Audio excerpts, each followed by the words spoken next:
Goyal Bentex jewellery, सोने से कम नहीं खोने पर गम नहीं। हमारे यहाँ 1 व 2 ग्राम के जेवर उपलब्ध है।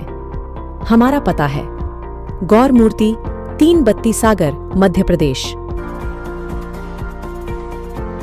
शासकीय अधिवक्ता द्वारा जिले के वरिष्ठ पत्रकार से मारपीट का मामला सामने आने के बाद जिले के पत्रकार लामबंद हो गए और कलेक्टर और पुलिस अधीक्षक को ज्ञापन सौंपकर मामले में कड़ी कार्रवाई और शासकीय लोक अभियोजक तिवारी को पद से हटाने की मांग रखी है। पीड़ित पत्रकार पंकज सोनी ने बताया कि मेरे द्वारा शासकीय अभियोजक तिवारी की एक खबर बीते दिनों चलाई गई थी, जिसे लेकर वह नाराज थे और न्यायालय के गेट पर उन्होंने मेरे साथ मारपीट कर दी। वहीं बीच बचाव करने आए अधिवक्ता दीपक तिवारी से भी उन्होंने मारपीट की। वहीं इस मामले में जिला कलेक्टर और पुलिस अधीक्षक ने जांच के उपरांत अधिवक्ता राम अवतार तिवारी पर कार्रवाई की बात कही है। जी क्या मामला हुआ था कल आपके साथ में? देखिए, कल की घटना है। कल मैं एक रिपोर्टिंग करने के लिए जिला न्यायालय गया था और जब वहाँ से लौट रहा था तो रास्ते में दीपक तिवारी जी मेरे अधिवक्ता, उन्होंने कहा कि कहाँ जा रहा हो? तो मैंने कहा घर जाना हूँ। तो उन्होंने कहा मैं तुम्हें अपनी गाड़ी से छोड़ देता हूँ। तो जब हम न्यायालय के भीतर से प्रशांत कुमार जी की कोर्ट के सामने से निकल रहे थे तो वहाँ पे अचानक जो पब्लिक प्रोसिक्यूटर है, जीपी कहलाते हैं, राम अवतार तिवारी, वो पीछे से आए और अचानक उन्होंने मेरा रास्ता रोक लिया और तुरंत आओ देखा ना ताओ और गुस्सा करते हुए गंदी गंदी माँ बहन की गालियाँ देने लगे। मैं कुछ समझ पाता उसके पहले ही उन्होंने मारपीट करनी शुरू कर दी और कहने लगे कि तूने मेरी खबर की थी और बड़ा पत्रकार बनता है, और मेरे साथ मारपीट कर दी। मेरा बीच बचाव करने आए दीपक तिवारी अधिवक्ता को भी उन्होंने मारपीट की। तो अचानक जब मैं समझ पाता, मुश्किल से 2-3 मिनट के अंदर मेरे को समझ में नहीं आई कि क्यों मार रहे, क्या घटनाक्रम हुआ, लेकिन वो लगा कि खबर की वजह से उनके मन में पीड़ा है और उसकी वजह से वो ये सब घटनाक्रम कर रहे हैं।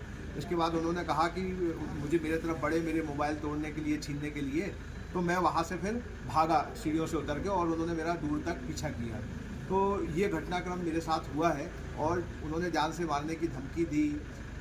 बहुत मतलब काफ़ी इस तरीके की स्थिति। तो और उनके एक साथी वकील थे, उन्होंने भी मेरे साथ रास्ता रोका और घटनाक्रम करने की कोशिश की। आपने शिकायत की इस मामले में? जिला कलेक्टर और आपने एसपी को शिकायत की है, क्या आश्वासन मिला आपको?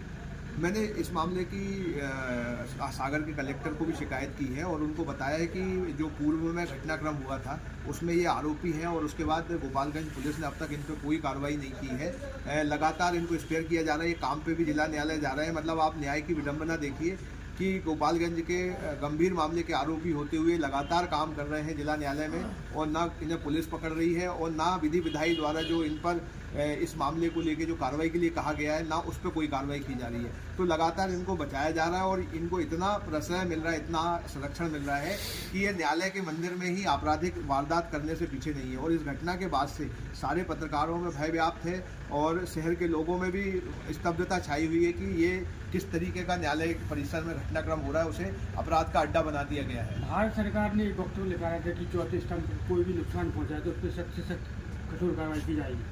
अगर इन पर कठोर कार्रवाई नहीं होती तो आगे आप क्या करेंगे?